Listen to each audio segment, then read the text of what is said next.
বিপ্লব হয়েছিল, গণ অভ্যুত্থান হয়েছিল, আপনি যে নামে অভিহিত করেন না কেন, যে আন্দোলনটা হয়েছিল সেই আন্দোলনের নেট ফলাফল আমরা জানি। শেখ হাসিনাকে তার সরকার সহ দেশ ছেড়ে পালিয়ে যেতে হয়েছিল। কিন্তু ক্ষমতায় টিকে থাকতে শেখ হাসিনা কী করেছিলেন, কী কী চেষ্টা করেছিলেন, সেটা নিয়ে নানা ধরনের কথাবার্তা হয়। দু ধরনের ভার্সন। একটা হলো আমরা যারা দেখেছি, আমরা এক ধরনের কথা বলি যে কীভাবে অত্যাচার চালা হয়েছিল, কীভাবে নির্বিচারে মানুষকে গুলি করে মারা হয়েছিল, এটা আমরা দেখেছি।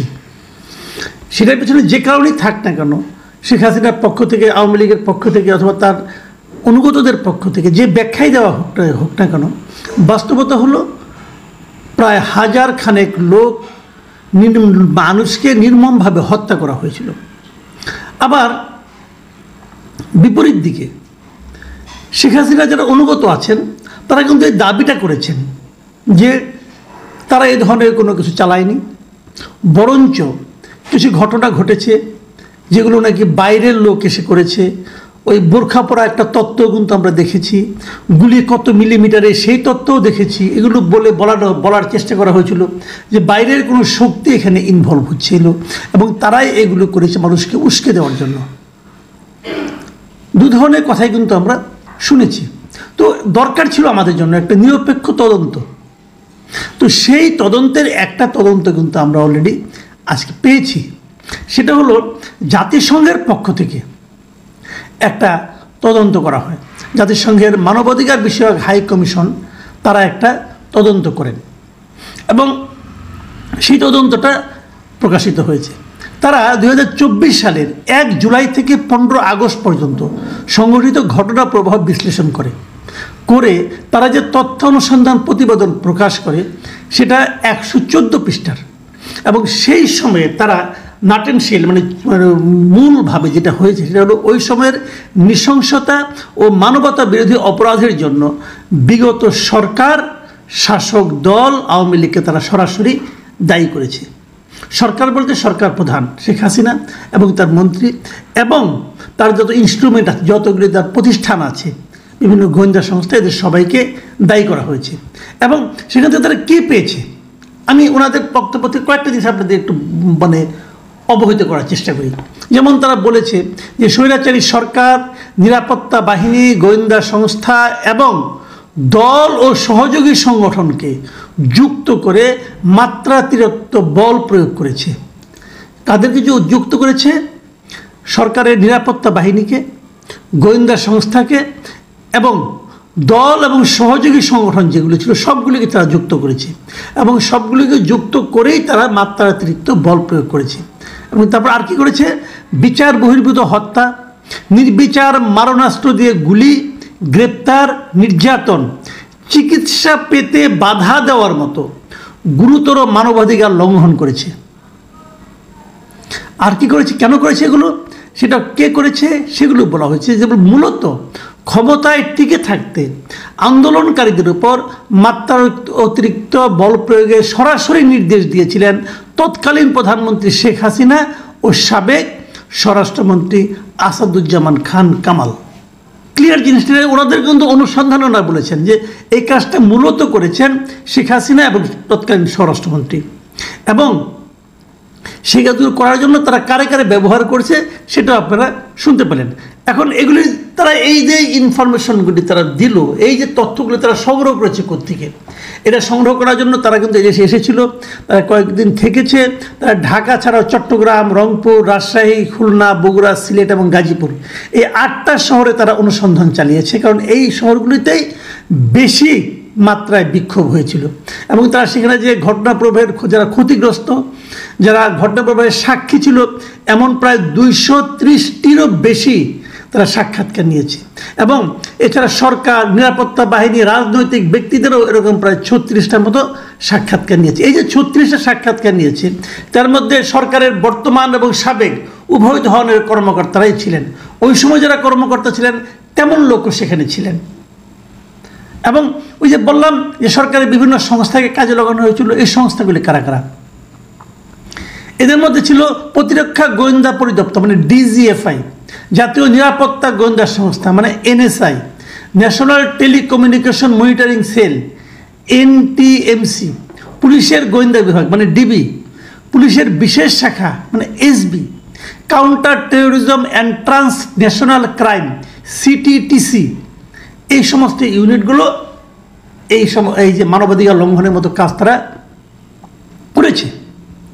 আচ্ছা, এরপর যে জিনিসটা হলো যে ওনারা আরেকটা পয়েন্ট ধরেছেন যে এই সমস্ত কর্মকর্তা তারা সাক্ষাৎকার নিয়েছেন, তাদের কেউ কেউ এই অনুসন্ধানী দলের সঙ্গে তারা বলেছে, একটা কথা বলেছে, এটা খুবই সিগনিফিকেন্ট বলে তারা উল্লেখ করেছে। আমি ওই একটাই উল্লেখ করি, আরও অনেক কথা আছে, বুঝতেই পারছেন 114 পৃষ্ঠার বিশাল রিপোর্ট, ডিটেল আমি যাব না। আমি খালি আরেকটা কথা বলি, কেউ কেউ কর্মকর্তা তারা জাতিসংঘের কাছে দাবি করেছিল যে তৎকালীন প্রধানমন্ত্রী ও স্বরাষ্ট্রমন্ত্রী আইনের মধ্যে থেকে আইন শৃঙ্খলা রক্ষাকারী বাহিনীগুলোকে বল প্রয়োগের নির্দেশ দিয়েছিল।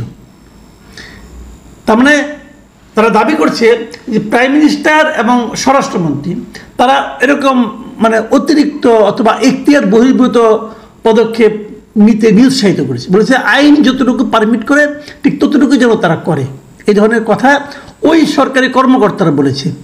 তারপর তারা আরও বলেছে কিন্তু বাহিনীগুলো নিজে থেকে মাত্রা অতিরিক্ত বল প্রয়োগ করেছে, মানে যে মাত্রা অতিরিক্ত বল প্রয়োগ দেখা গেছে এর জন্য তারা দায়ী করেছে ওই বাহিনীগুলিকে, মানে সরকারের প্রধানমন্ত্রী এবং স্বরাষ্ট্রমন্ত্রীকে নয়।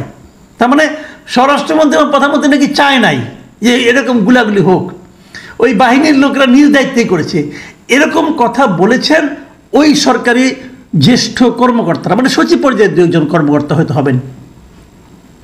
বাট ইন্টারেস্টিং হলো এই জাতিসংঘের যে তদন্ত যে দলটা ছিল তারা কিন্তু এটা নিয়ে খোঁজাখুঁজি করছে আসলে কি তাই হয়েছিল, কিন্তু তারা এই ধরনের কোনো সত্যতা পায়নি মানে অর্থাৎ দাঁড়ালো গিয়ে যে গুলিগুলি হয়েছে, যে কাজগুলি হয়েছে, মানুষকে টর্চার করা, মানুষকে গুলি করে মেরে ফেলা, এই সবগুলি হয়েছে সরাসরি শেখ হাসিনা এবং স্বরাষ্ট্রমন্ত্রী মানে আসাদুজ্জামান খান কামালের সরাসরি নির্দেশে। এবং এখানে আরও অনেক কিছু বলা হয়েছে, তারা প্রতিদিন মিটিংয়ে বসতো, এদেরকে নিয়ে বসতো, বসে তারা অর্ডার করতে এইভাবে করো, এইভাবে করো, এইভাবে করো, এগুলো অনেক কিছু আছে। এখন এই যে আলোচনাগুলো আমি বললাম আপনাদেরকে, এর থেকে আমরা কি বুঝতে পারলাম? আমরা বুঝতে পারলাম সেই জিনিসটা যে যা কিছু ঘটেছে পুরো জুলাই মাসে এবং অগাস্টের প্রথম কয়েকদিনে যে নির্মম অত্যাচারে দেশে চলেছে, তার দায় কোনো বিবেচনাতেই তৎকালীন সরকার এড়াতে পারে না। তৎকালীন সরকারের সরাসরি নির্দেশ এর সঙ্গে জড়িত আছে, সরাসরি নির্দেশ। যারা আমি জানি অনেক আওয়ামী লীগের যারা শেখ হাসিনার প্রচণ্ড ভক্ত আছেন তারা হয়তো এই কথায় হতাশ হবেন, কিন্তু এটাই রিয়েলিটি, আপনাদের এটা মানতে হবে। আপনারা যারা শেখ হাসিনার ভক্ত আছেন তাদের এই জিনিসটা মাথায় নিতে হবে যে আপনাদের নেত্রী এই অপকর্মটি করেছেন, এই ভয়ঙ্কর অপরাধটা আপনাদের নেত্রী করেছেন, এটা আপনাদেরকে মানতে হবে ভাই।